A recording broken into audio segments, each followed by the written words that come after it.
Morning students, आज की इस क्लास में हम 7 जुलाई 2023 के करंट अफेयर्स डिस्कस करेंगे।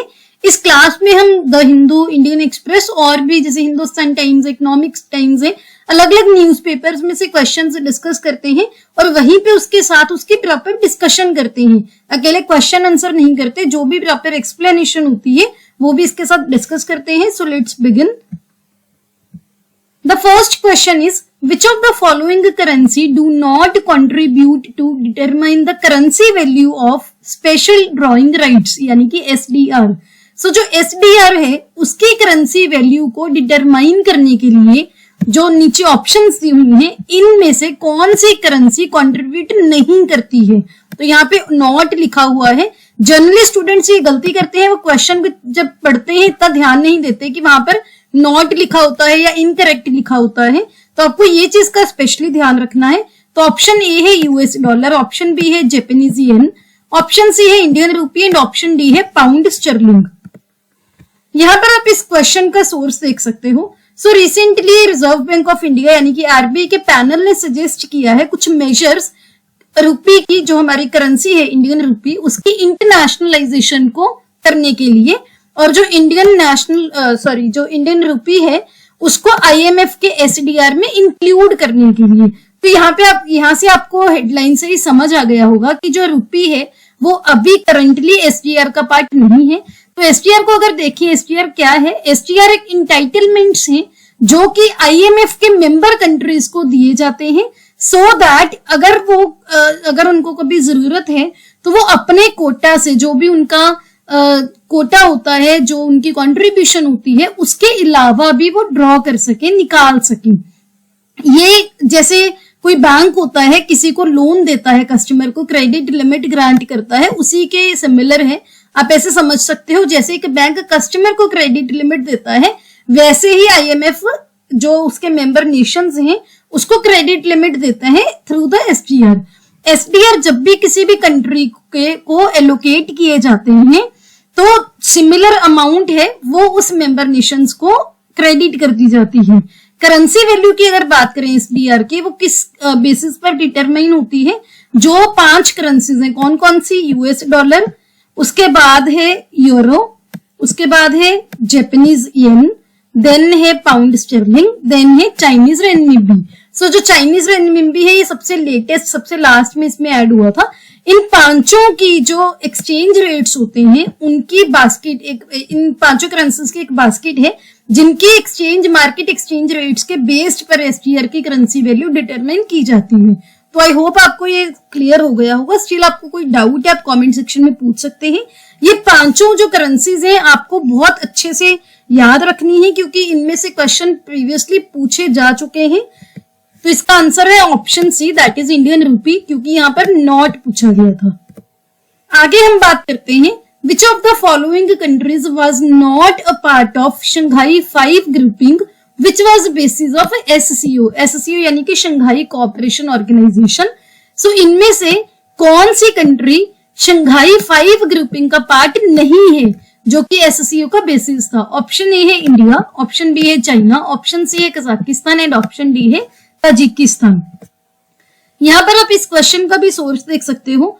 सो रिसेंटली एक आर्टिकल था ईरान की एससीओ के बीच इंडक्शन के बारे में, क्योंकि ईरान को एससीओ का मेंबर बनाने के लिए काफी टाइम से बातचीत चल रही है। जो यहाँ पे जिस्ट है, मैंने यहाँ पे उसको हाईलाइट करके जूम करके पेस्ट किया है। यहाँ पर आप देख सकते हो जो एससीओ है, it was built on the Shanghai 5 grouping, जिसमें कौन कौन सी कंट्रीज है? Russia, China, Kazakhstan, Kyrgyzstan and Tajikistan. यहाँ पर आपको ये ध्यान रखना है कि ये जो 5 मेंबर्स हैं, अभी इससे भी इसमें एससीओ में और भी ज्यादा इन 5 मेंबर के अलावा मेंबर्स इंक्लूड कर दिए गए हैं, जिसमें इंडिया भी एक पार्ट है। अगर आपको बाकी मेंबर्स पता है एससीओ के, तो आपको कमेंट सेक्शन में बताना है कि एससीओ के जो फुल टाइम मेंबर है वो कौन कौन से हैं। अगर आपको नहीं पता तो भी आपको उसको चेक करना चाहिए, पढ़ना चाहिए, और tell me in the comment section below.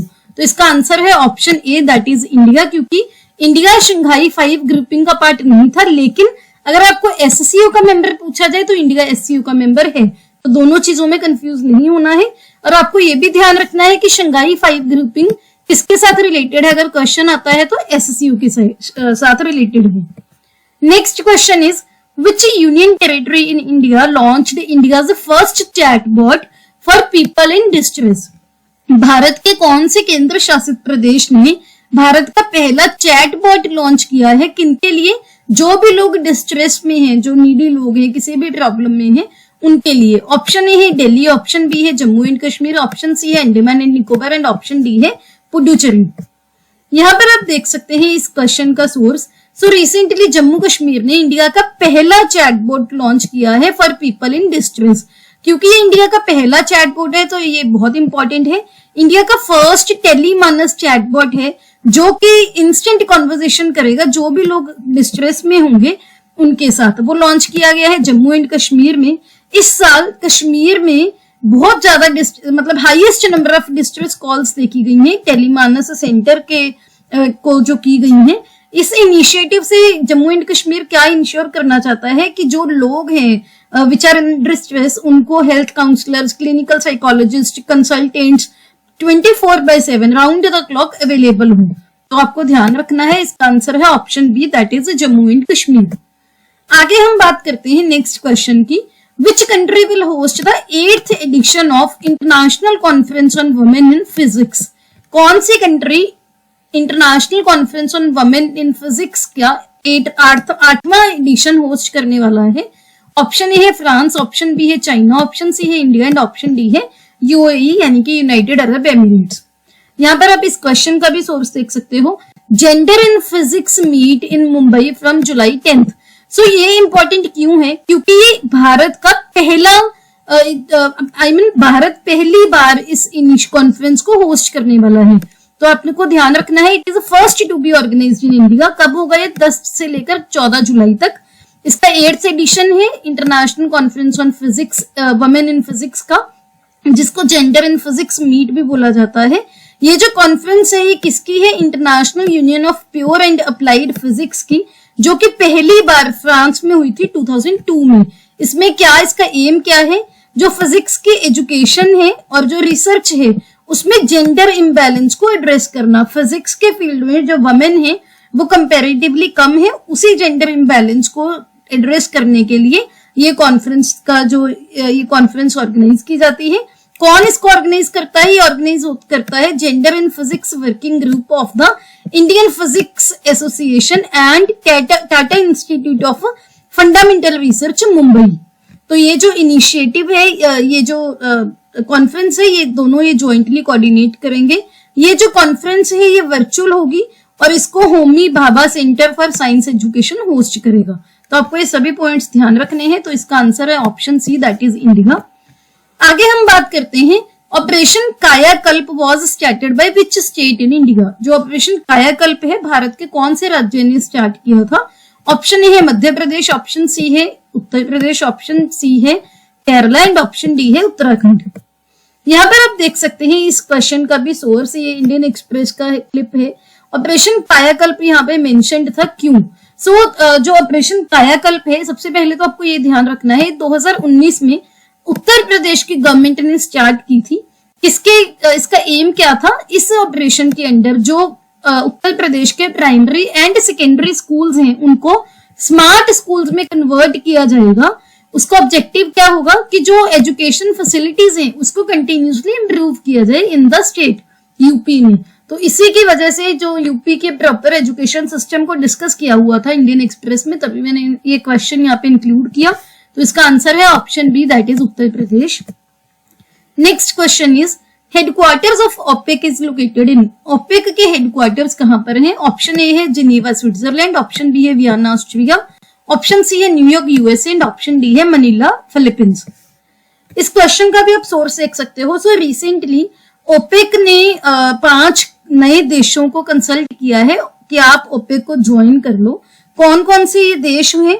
जो Azerbaijan, Malaysia, Brunei and Mexico, इनको बोला गया है, इनके साथ डिस्कशन की गई है 4 देशों के साथ कि आप ओपेक को ज्वाइन कर लो। तो ओपेक के बारे में अगर आपको पढ़ना, थोड़ा डिटेल देनी हो तो ओपेक क्या है, इसके हेडक्वार्टर से पहले थे जिनेवा स्विट्जरलैंड में। जो जब ये एग्जिस्ट हुई थी, जब ये बनी थी, स्टैब्लिश हुई थी 1960s में, तब इसका जो हेडक्वार्टर था स्विट्जरलैंड के जिनेवा में था, लेकिन बाद में 1 सितंबर 1965 को ये ट्रांसफर कर दिया गया था, कहां पर, ऑस्ट्रिया के वियना में। तो अभी जो करंट इसका हेडक्वार्टर्स है वो है वियना के, ऑस्ट्रिया के वियना में। ओपेक की अगर बात करें, इसकी फुल फॉर्म क्या है, Organization of the Petroleum Exporting Countries, जो कि एक ऐसी ऑर्गेनाइजेशन है जो पूरे दुनिया के जो oil producing, leading oil producing countries हैं, उनके कॉपरेशन को इनेबल करता है, सो दैट वो एक साथ ग्लोबल ऑयल मार्केट को इन्फ्लुएंस कर सके और अपना प्रॉफिट मैक्सिमाइज कर सके। ओपेक की जो फाउंडेशन थी वो इराक के बगदाद में हुई थी।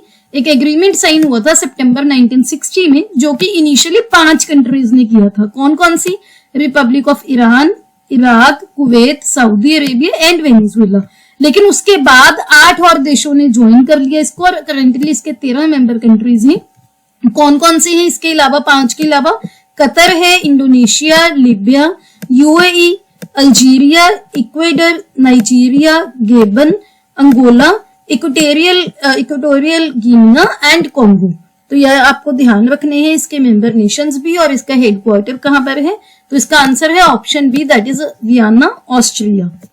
Next question is the National Green Tribunal is जो नेशनल ग्रीन ट्रिब्यूनल है वो क्या है, एक कॉन्स्टिट्यूशनल बॉडी है, एक नॉन कॉन्स्टिट्यूशनल बॉडी है, एक स्टेट्यूटरी बॉडी है, और एक ऐसी बॉडी है जो कि कन्वेंशन के बेस्ड इस्टेब्लिश हुई थी।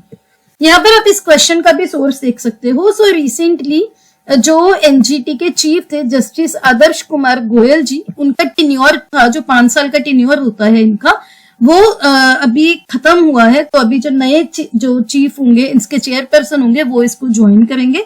तो नेशनल ग्रीन ट्रिब्यूनल की अगर बात करें, ये 18 अक्टूबर 2010 को ये इस्टेब्लिश किया गया था under the National Green tribunal act 2010।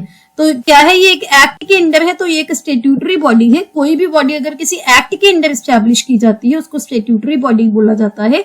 इसका एम क्या है, जो भी इन्वायरमेंटल प्रोटेक्शन एंड फॉरेस्ट की कंजर्वेशन के लिए या कोई और नेचुरल रिसोर्सेज की कंजर्वेशन के लिए जो इफेक्टिव एंड डिस्पोजल करते हैं केसेस को, जो भी इनके रिगार्डिंग केसेस होंगे वो एनजीटी उसको सॉल्व करता है, डिस्पोज ऑफ करता है।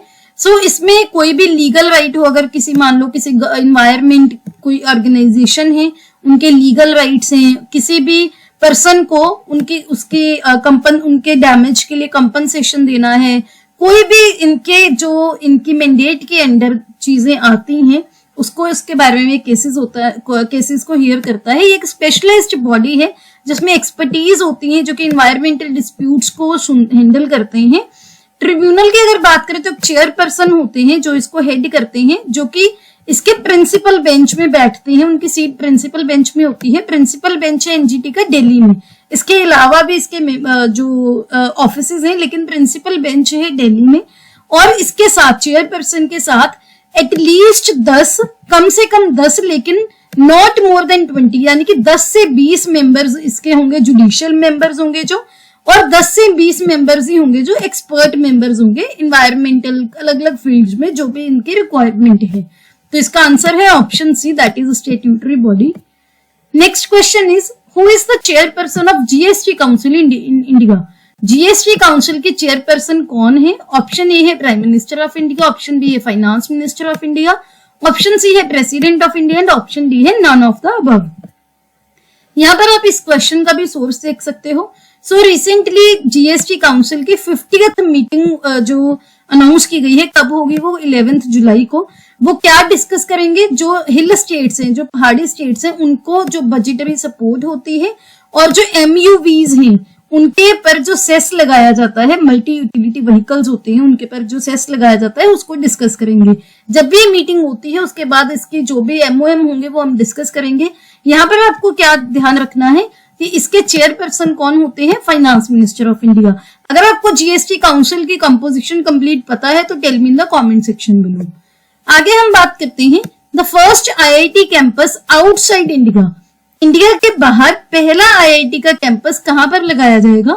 ऑप्शन ए है उज्बेकिस्तान, ऑप्शन बी है तंजानिया, ऑप्शन सी है ताजिकिस्तान एंड ऑप्शन डी है यूएई यानी कि यूनाइटेड अरब एमिरेट्स। यहाँ पर आप देख सकते हैं ये हिंदुस्तान टाइम्स का ये पिक्चर है, ये इसका सोर्स हिंदुस्तान टाइम्स है। यहाँ पर मेंशन्ड है आईआईटी का पहला कैंपस इंडिया के आउटसाइड कहां पर लगाया जाएगा? तंजानिया के ज़ांज़ीबार में। तो ये आपको ध्यान रखना है, इंपॉर्टेंट है। ऐसी एग्जांपल्स भी आप अपने क्वेश्चंस में कोट कर सकते हो। तो इसका आंसर है option B, that is Tanzania. Next question, Annamalai tiger reserve is situated in. आपको पता होगा हम डेली एक टाइगर रिजर्व डिस्कस करते हैं, अगर कोई न्यूज में होता है वो, अदरवाइज वैसे कोई टाइगर रिजर्व डिस्कस करते हैं, क्योंकि आपके एग्जाम्स में नेशनल पार्क, टाइगर रिजर्व बहुत कॉमनली पूछे जाते हैं। तो ऑप्शन ए है उत्तर प्रदेश, ऑप्शन बी है उत्तराखंड, ऑप्शन सी है महाराष्ट्र एंड ऑप्शन डी है तमिलनाडु। यहाँ पर आप देख सकते हैं कि अन्नामलाई टाइगर रिजर्व कहां पर है? तमिलनाडु में। यहाँ पर बाकी की स्टेट्स के टाइगर रिजर्व्स भी मेंशन्ड है, आप पढ़ सकते हैं। इसका सोर्स क्या है? इंडियन एक्सप्रेस है। तो इसका आंसर है option D, that is Tamil Nadu. ये हमारे सोशल मीडिया के हैंडल्स हैं, इनके डिस्क्रिप्शन में आपको लिंक भी मिल जाएंगे, आप यहाँ पर हमें ज्वाइन कर सकते हैं। एग्जाम्स के रिलेटेड कोई भी अपडेट्स हैं, फ्री क्विज जो है अटेम्प्ट करने के लिए, पीडीएफ बिल्कुल फ्री ऑफ कॉस्ट पीडीएफ को डाउनलोड करने के लिए। अगर आपको ये वीडियो अच्छी लगी, please hit the like button, अपने दोस्तों के साथ वीडियो को शेयर कीजिए। Don't forget to subscribe to my channel. See you tomorrow at 8 o'clock। Have a nice day.